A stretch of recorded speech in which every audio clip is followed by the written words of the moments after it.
It's really uncertain at a lot of parks right now. How federal cuts could affect a popular Kentucky tourist attraction heading into the warmer months.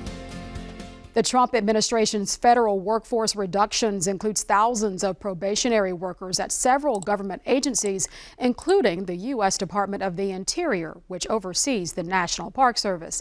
Our Laura Rogers speaks with a journalist who has covered this story and its potential impact here in Kentucky. Derek Parham is a reporter and host of All Things Considered for WKU Public Radio.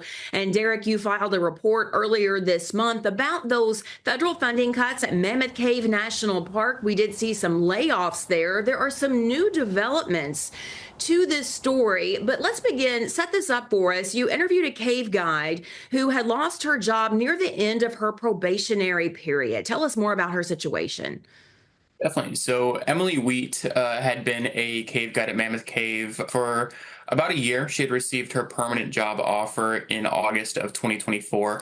But before that, she'd already been at the Park Service. She's been with Mammoth Cave for a little over 3 years before that in a few different roles. She was there as a seasonal cave guide and started her job in the gift shop at the visitor center. So she wasn't a stranger to the Park Service. Her father has been a cave guide for about 27 years too. So she was a legacy over there. And yeah, like you said, she was within 10 days of her probationary period ending and her really being cemented at the park when she got an email telling her that her service was not vital to the park and that she's going to be fired.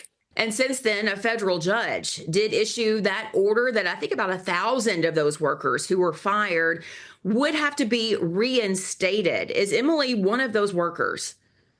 She is. Emily let me know that she does get to go back to being a cave guide. She gets to go back to her dream career, which in the short term is a very happy ending, at least for Emily and for Mammoth Cave. They're gaining a really excellent cave guide in Emily.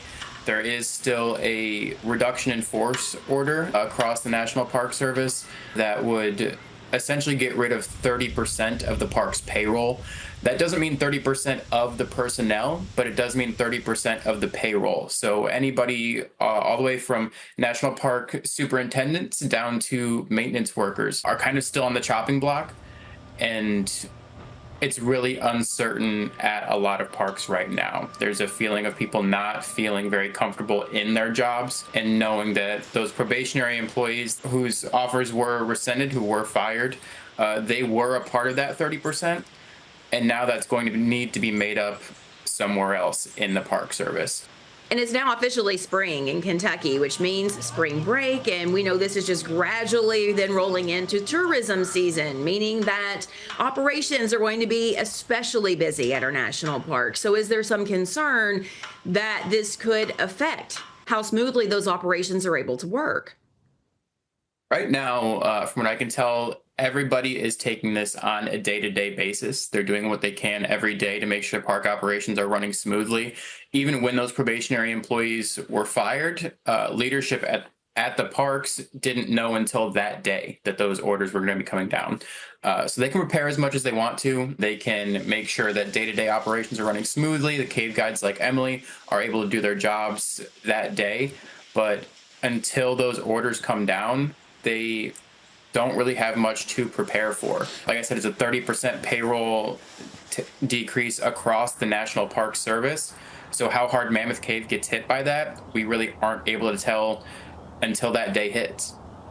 The National Park Service has, of course, been inundated with media requests. I know that you have reached out wanting more information. You were able to talk with a contact at the National Park Conservation Association. What can you tell us about what you learned from your conversation there? Absolutely. Kristen Bringle is the VP of Government Relations for the National Park Conservation Association.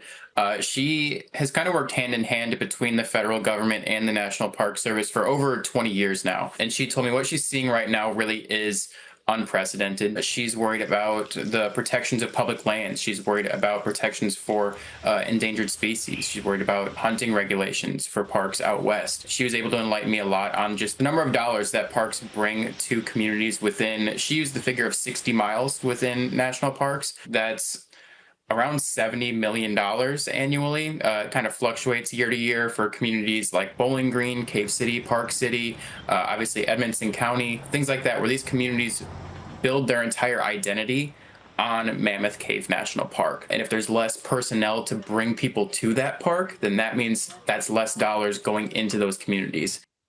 Derek Parham with WKU Public Radio. We appreciate your reporting and thank you for sharing some more perspective on this with us. Absolutely. Thank you, Laura. And thank you, Laura. The fate of some 16,000 probationary employees is still up in the air. Today, the Trump administration asked the U.S. Supreme Court to halt a ruling ordering the federal workers be rehired. The appeal claims the federal judge didn't have the authority to order employees back to work. I'm Renee Shaw. So long.